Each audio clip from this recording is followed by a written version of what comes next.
On va parler maintenant des virus, et notamment du virus de l'hépatite B, du virus de l'hépatite delta, qui sont parmi les diagnostics qu'on voit le plus passer lors de nos staffs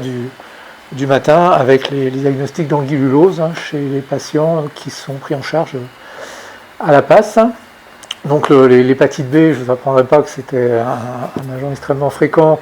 et donc qui cause à peu près 350 millions d'infections chroniques dans le monde, et avec en fait un élément assez important, c'est que c'est un virus dont on va avoir beaucoup de mal à se débarrasser, puisqu'il y a une forme de persistance donc de ce virus dans le noyau des hépatocytes post-infection, et donc on peut suspecter que des patients qui ont été infectés et qui ont guéri ne feront plus d'hépatite B dans la suite de leur vie, mais en fait on a des risques de réactivation. Et donc c'est assez compliqué de prendre en charge au long terme, notamment chez les patients immunodéprimés, cette infection. Alors on a bien sûr des niveaux d'endémicité qui sont extrêmement différents, et avec selon la zone géographique, et on est sur des fortes endémicités, notamment en Afrique subsaharienne. On atteint parfois 10% de prévalence du portage chronique de l'hépatite B, donc qui est apprécié par la détection de l'antigène HBS, et puis également en Asie, avec donc un nombre de cas extrêmement important au niveau mondial. Et un autre élément important, c'est que c'est très compliqué de se débarrasser donc par des traitements curatifs du virus de l'hépatite B, donc au stade d'infection chronique. Et donc on a des traitements qui sont efficaces pour contrôler la réplication, mais qui ne peuvent pas éradiquer l'infection par ce virus. Alors, il y a des différents génotypes, il y a une diversité génotypique extrêmement importante du virus de l'hépatite B au niveau mondial, avec environ 10 génotypes. Et vous voyez qu'il y a une répartition très différente selon la zone géographique, avec donc en Europe de l'Ouest, on va beaucoup avoir, notamment dans la zone méditerranéenne, des génotypes D, et puis en Afrique subsaharienne, on va beaucoup avoir des génotypes E, un peu de génotype D, et puis un peu de génotype A et B, mais notamment en Afrique de l'Ouest, on va beaucoup avoir du génotype E.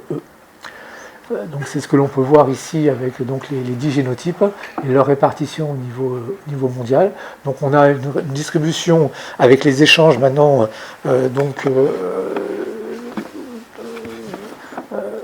à l'époque de la globalité extrêmement importante au niveau mondial. Donc on peut retrouver des génotypes un peu rares dans différentes régions du monde, mais on a quand même une distribution qui reste assez marquée sur certains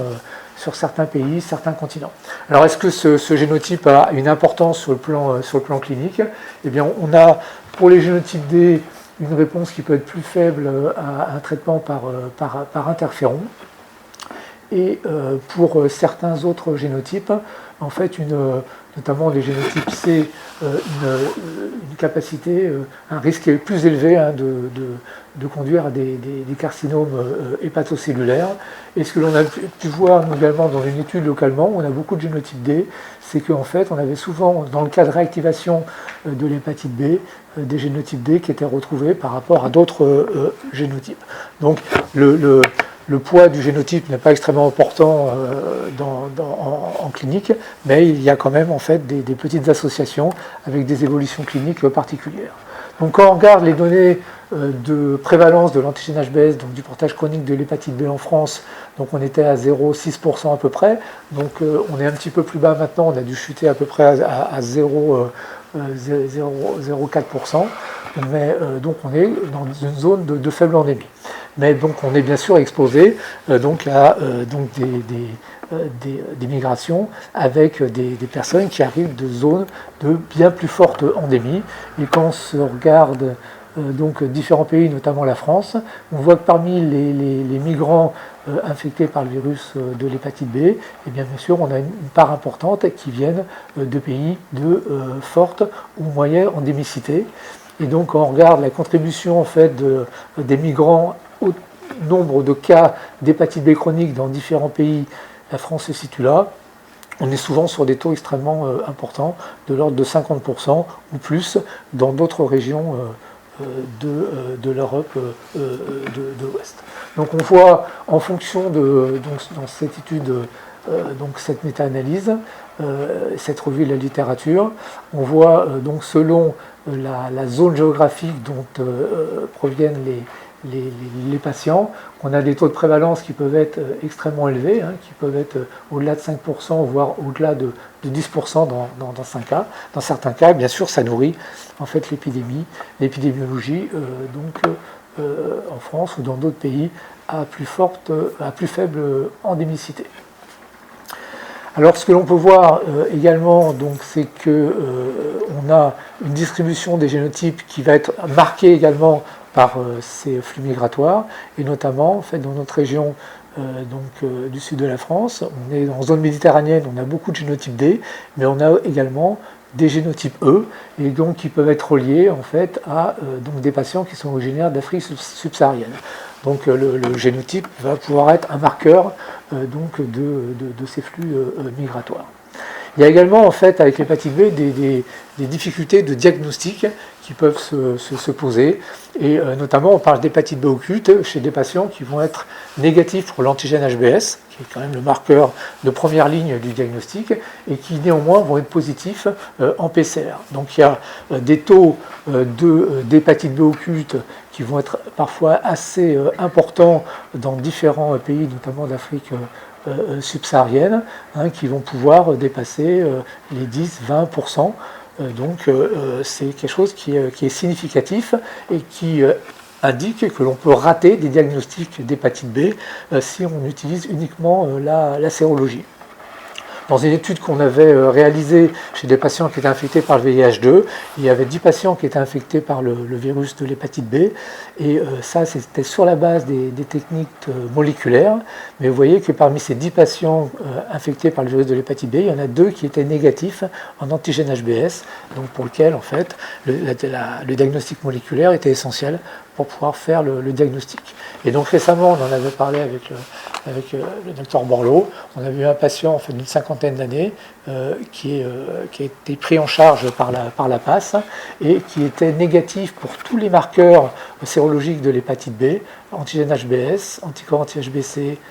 et donc qui sont les 2 marqueurs qui indique une infection, une exposition en cours ou ancienne, et on n'avait qu'une positivité des anticorps anti-HBS, donc on avait un profil sérologique indiquant une vaccination. Et il se trouve que ce patient était positif pour l'ADN VHB, et on a pu séquencer son génome et mettre en évidence notamment qu'il y avait une mutation en fait, d'échappement immunitaire, et donc d'échappement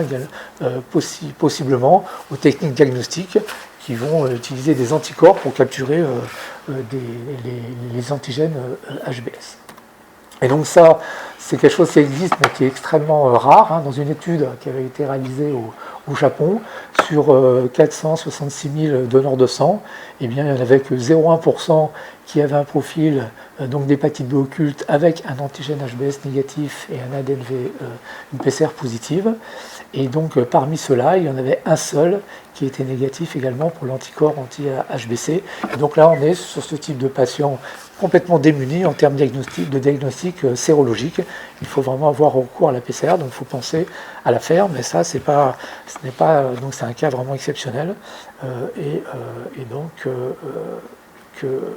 qui correspondait en fait à une infection par un génotype D en pratique. Alors quand on regarde en fait les patients de la PAS, de la PAS adulte, donc on a eu sur la période de 12 ans entre 2013 et 2025, 492 cas de nouveaux diagnostics d'infection VHB, donc des patients que l'on ne connaissait pas comme infectés par le VHB au laboratoire. Ça a représenté 5% des tests réalisés, et donc il s'agissait donc de 375 hommes et 123 femmes, d'un âge moyen de 33 ans. Et vous voyez, quand on regarde donc le taux donc, de nouveaux diagnostics VHB, pour les patients de la PAS, on est 6 fois supérieur en positivité par rapport à ce que l'on peut voir dans la population autre, donc parmi tous les patients que l'on teste par ailleurs. Et donc par ailleurs, on a également plus de 2 fois plus de patients qui ont des marqueurs d'hépatite B ancienne, et 2 fois et demi plus de patients qui ont des anticorps anti-HBC isolément positifs, qui peuvent être également associés à des hépatites B occultes. Donc on voit bien en fait tout le poids de l'endémicité en fait des pays d'origine chez ces patients migrants. Donc quand on regarde l'évolution au cours du temps de ce taux de positivité, bon, on voit que la passe va représenter à peu près parmi les patients nouvellement diagnostiqués 3,8% des tests, mais on va avoir 19% des découvertes qui sont associées à des patients originaires, enfin pris en charge à la passe, et donc également ça va représenter 7% des infections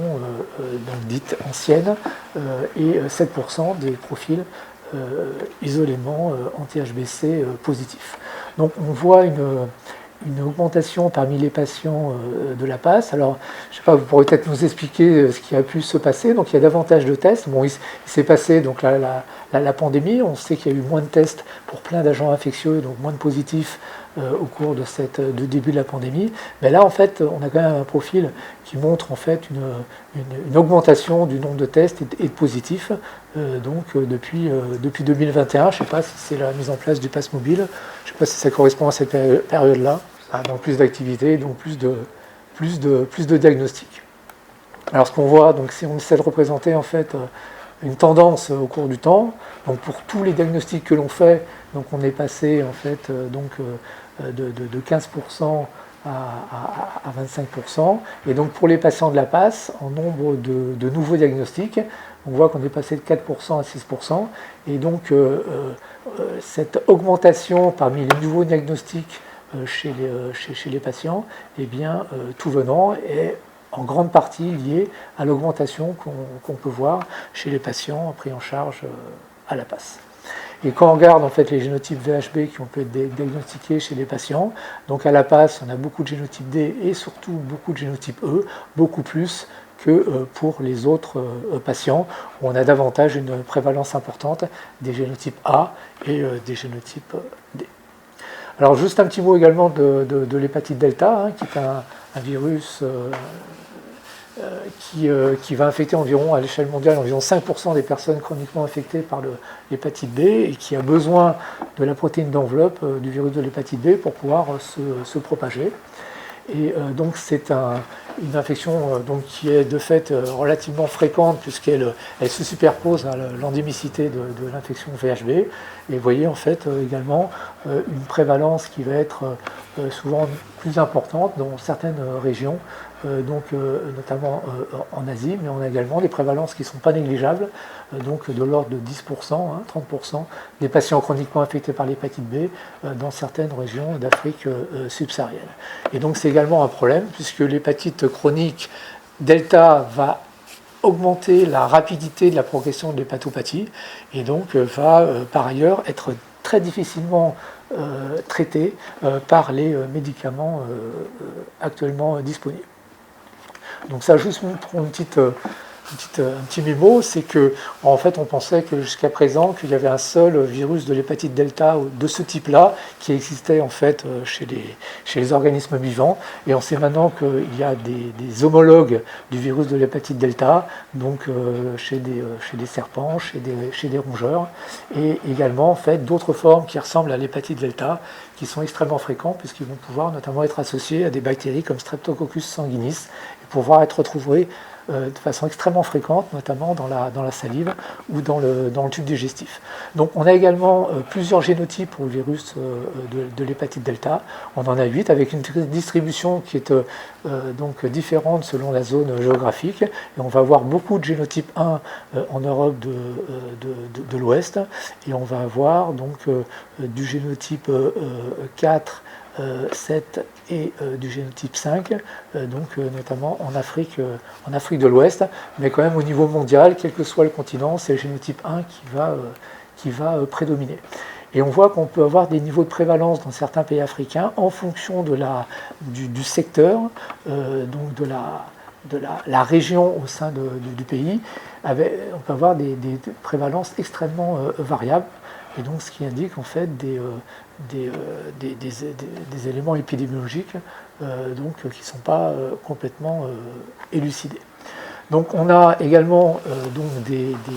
taux d'infection delta qui sont importantes, donc retrouvées dans certaines études, notamment en Italie, qui étudiaient donc, les migrants. Quand on regarde la prévalence de l'hépatite delta donc elle va être de 26% chez les personnes donc 6% pardon, chez les personnes vivant en Italie, et 26% donc, chez les personnes chroniquement affectées par l'hépatite B,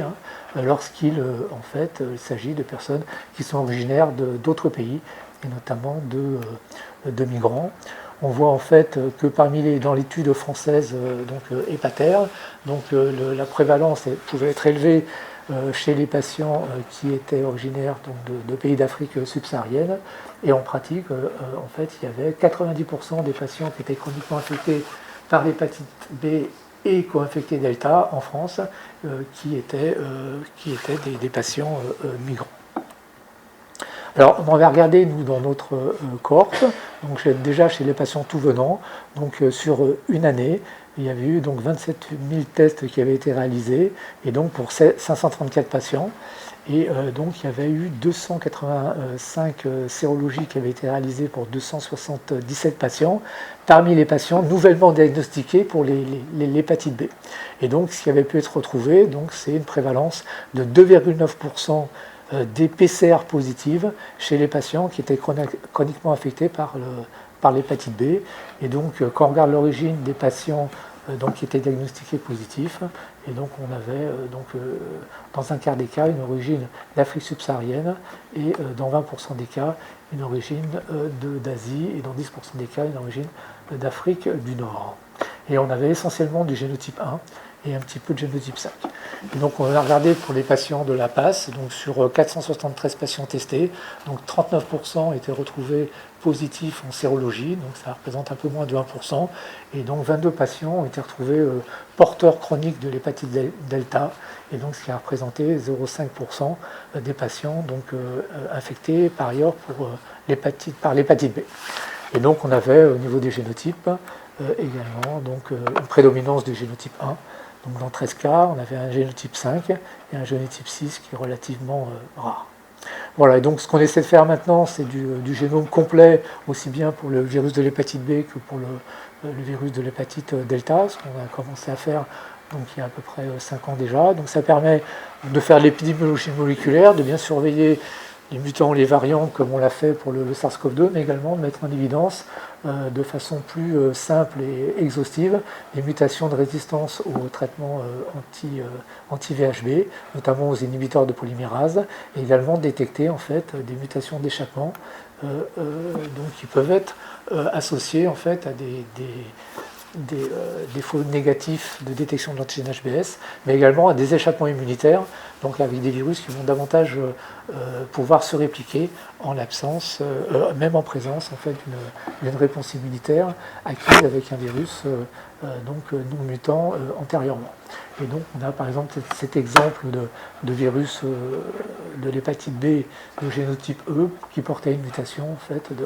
d'échappement immunitaire. Et donc par ailleurs, à partir d'un même prélèvement, on peut parfois bien sûr détecter à la fois le génome du virus de l'hépatite B et du virus de l'hépatite Delta. Donc on fait 2 diagnostics en un. Donc au total, en conclusion et